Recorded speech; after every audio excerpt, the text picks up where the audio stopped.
గత 5 సంవత్సరాలుగా అభివృద్ధి నోచుకోక పేరున్నాని పిచ్చి రాజకీయానికి మచిలీపట్నం వాసులందరూ తీవ్ర ఇబ్బందులు చూరగొన్నారు.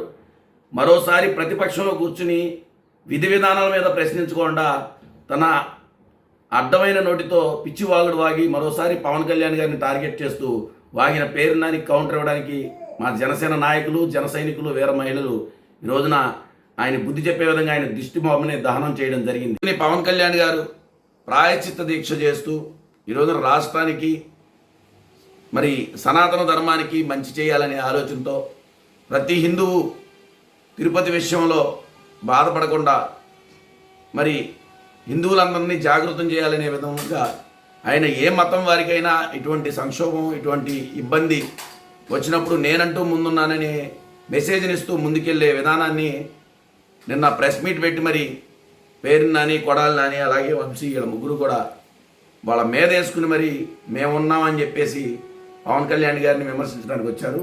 దాన్ని ఈ రోజున మచిలీపట్నంలో మా జనసేన నాయకులు ఖండిస్తే చెట్టును కొట్టి మేదేసుకున్నట్టు నేనున్నాను, ఈ పిచ్చి చేష్టలన్నీ నా వల్లే అవుతాయి అని చెప్పేసి పేరున్నాని గారు మరోసారి తన గుర్తింపుని నిలదొక్కుకోవడానికి, ఎందుకంటే బందరు ప్రజలందరూ మొహం మీద కొట్టినట్టు ఓటనే ఆయుధంతో నువ్వు పోరా మాకు పనికిరావని చెప్పి పంపించినా కానీ లేదు నేను ఇంకా రుద్దుకుంటాను, రాసుకుంటాను అని చెప్పేసి కొంతమంది పిచ్చి జనాన్ని వెనకాల వేసుకొచ్చి ఈ రోజున పవన్ కళ్యాణ్ గారికి హెచ్చరికలు జారీ చేస్తున్నావు. పేరుందని నీ ఆటలు సాగవు, నువ్వు ఆల్రెడీ చచ్చిన పామువి, నేను ఇంకా చంపాలని ఎవరు అనుకోరు.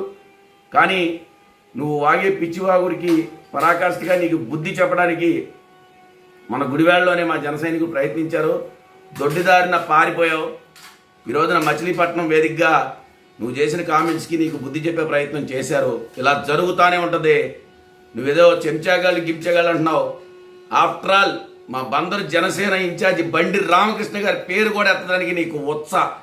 ఇది నేను చెప్పబోయే స్టేట్మెంట్. ఏ ఒక్క జనసేన నాయకుడి పేరు కూడా ఎత్తడానికి నీకు ఉత్సాహ. మేము 2 పంచాయతీల్లో గెలిచాం.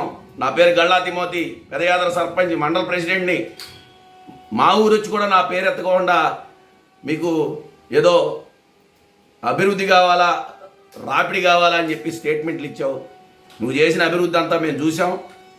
మరి ఈ రోజున నువ్వు బందరు వేదికగా నువ్వు పొడిచిందేమీ లేదు. అందుకనే ప్రజలందరూ నిన్ను చెప్పుతో కొట్టినట్టు ఇంట్లో కూర్చోబెట్టారు. అయినా కానీ వెర్రి కోతలు కోస్తున్నావు బయటకు వచ్చి. కబడ్దార్ పేరున్నాని పవన్ కళ్యాణ్కి అశేషమైన మరి జనాలు ఉన్నారు, కార్యకర్తలు ఉన్నారు, జన సైనికులు ఉన్నారు, వీర మహిళలు ఉన్నారు. నువ్వు కెలుక్కుని మరీ తన్నించుకుంటున్నావు.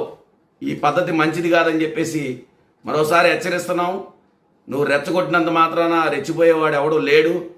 నువ్వు వాగుతున్న ప్రతిసారి నీకు కౌంటర్ ఇస్తాం, నీ ఇంటిని ముట్టడిస్తాం, నీ ఇంట్లో కూడా చొరబడతాం అని చెప్పేసి మేము నిర్భయంగా చెబుతున్నాం.